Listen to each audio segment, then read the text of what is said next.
今天要在霍夫堡区域游玩一整天。首先造访的是新堡背面的城堡花园，里面有一座音乐神童莫扎特的纪念碑，正好面临整修，所以无法看到纪念像，很是可惜。新堡是从霍夫堡公主区形成一个延伸的一楼，是相对新的建筑，目前是博物馆。霍夫堡宫占地24万平方米，有18个区域，19个庭院，54个楼梯，2600个房间。目前它是奥地利总统的官邸和工作场所。1938年3月15日，阿道夫·希特勒在欢呼的人群面前站在阳台上，正式宣布奥地利已并入纳粹德国。内堡广场中有一座奥地利皇帝弗朗茨一世纪念碑，穿过广场就是 CC 博物馆跟西班牙马术学校。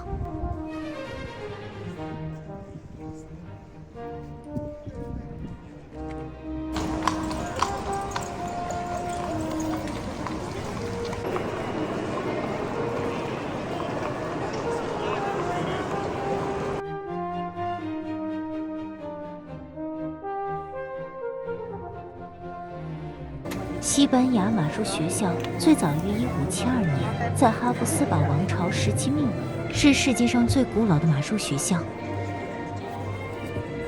马术表演最初只提供给宫廷客人，后来在世纪之交终于向普通民众开放。爱购物的人会很喜欢霍夫堡前面的科尔马克特及附近的步行街区。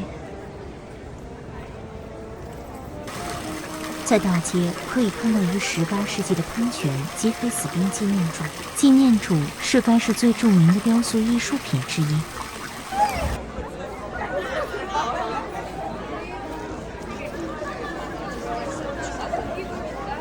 小巷内的弗劳恩湖泊咖啡馆是1788年由玛利亚·特蕾莎皇后的私人厨师所开，到今天还继续存在着。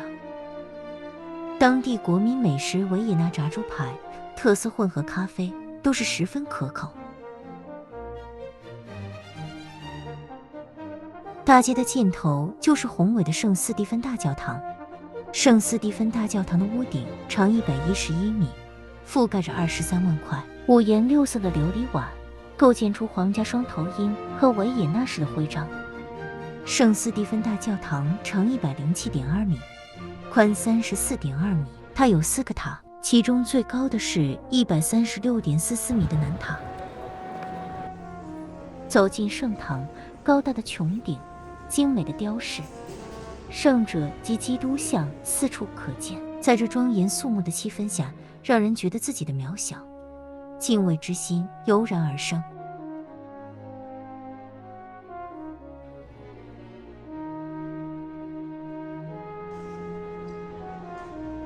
为了让敬拜者在没有麦克风和扩音器的日子里更好地听到布道，讲坛在中殿的柱子上，而不是在教堂前面的圣坛上。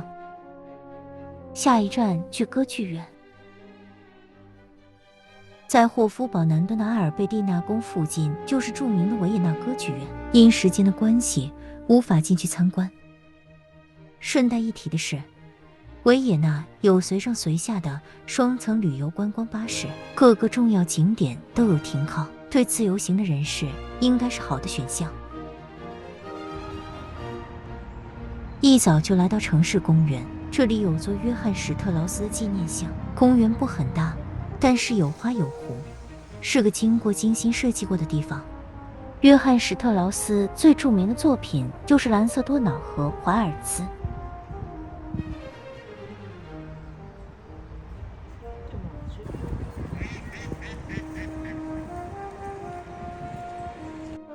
今天主要的观光重点放在市政府及国会一带。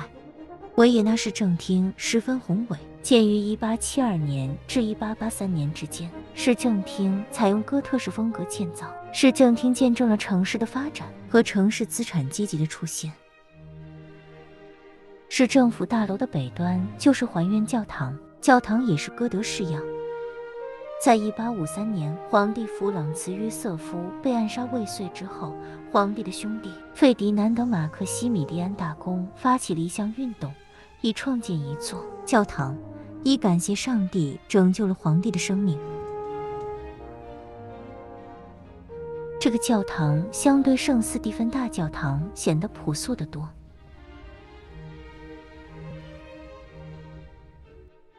由还愿教堂向市府大楼走去，市政府大楼对面就是国家剧院。经过市府大楼，继续向下前行，就能到达奥地利的国会大厦。国会大厦前，令人印象深刻的是像高5.5米女神帕拉斯雅典娜的雕像喷泉。这座巨大的喷泉象征性的代表奥地利。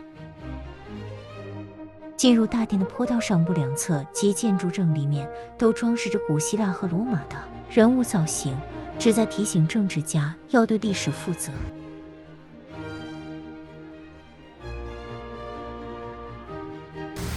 离圣尼古拉斯教堂不远之处，有座苏联红军纪念广场，早年也叫斯大林广场。纪念碑是纪念在维也纳解放期间阵亡的大约18000名的苏联红军士兵。纪念碑上有俄文写着“红军英雄的永恒荣耀”，他们在与德国法西斯掠夺者的战斗中牺牲了，让欧洲人民自由和独立了。在回旅馆休息前，再去瑞士花园看看。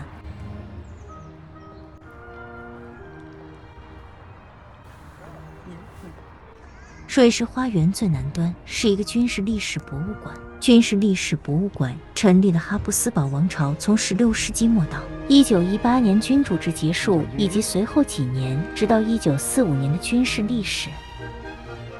博物馆外围除了几尊古炮外，还有2架战斗机。热爱军事的人在这里会玩得很高兴。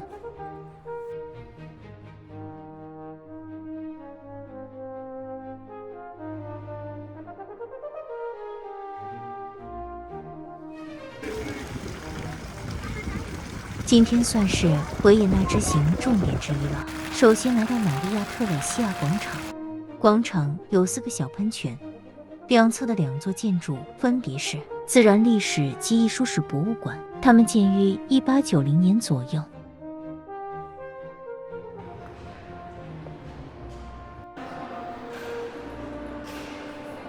广场正中央是玛利亚特蕾莎纪念碑，长达13年的建设。这是哈布斯堡家族最重要的纪念碑——玛利亚特蕾莎纪念碑，超过19米高，重达44吨。1888年，皇后 CC 公主隆重地为她揭幕。玛利亚特蕾莎从1740年到1780年去世，一直是哈布斯堡王朝的统治者，也是唯一担任该职位的女性。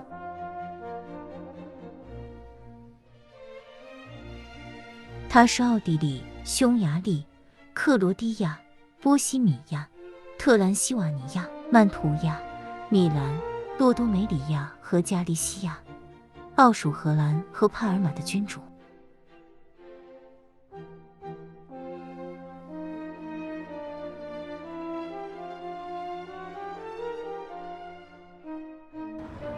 下一站来到圣查尔斯教堂。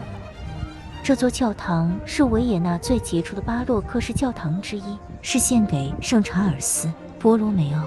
他是16世纪反对新教改革的反改革斗争的领军人物。教堂门廊的中央立面与希腊神庙门廊相似，在这些旁边2个塔楼延伸出来。教堂外2根大柱以螺旋浮雕的形式展示了查尔斯·博罗梅奥的生活场景。这里是唯一有电梯让人近距离观赏圆顶壁画的教堂。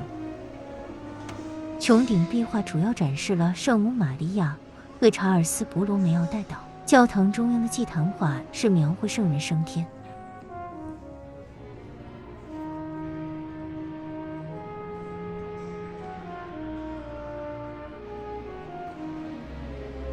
教堂内的画静静地透露着庄严大理石的人物雕像，有如真人般的存在，令人流连忘返。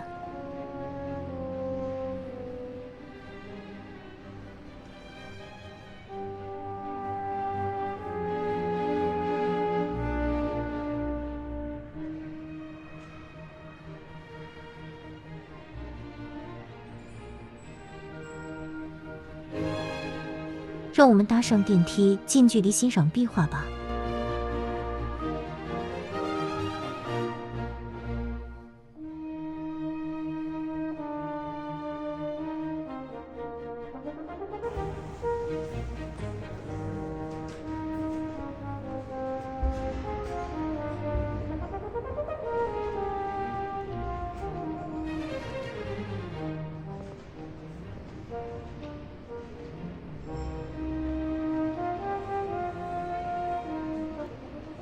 今天最后压轴的是去圣查尔斯教堂附近的维也纳音乐之友协会参观著名的金色大厅。音乐厅包括一个音乐大厅和数个较小的室内音乐厅。该建筑于1870年1月6日落成。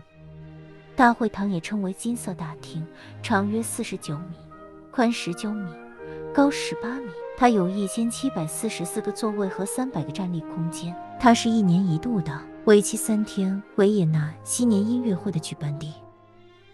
金色大厅为了极致的声效，内部装饰器具全木质，只是涂上金色涂装罢了。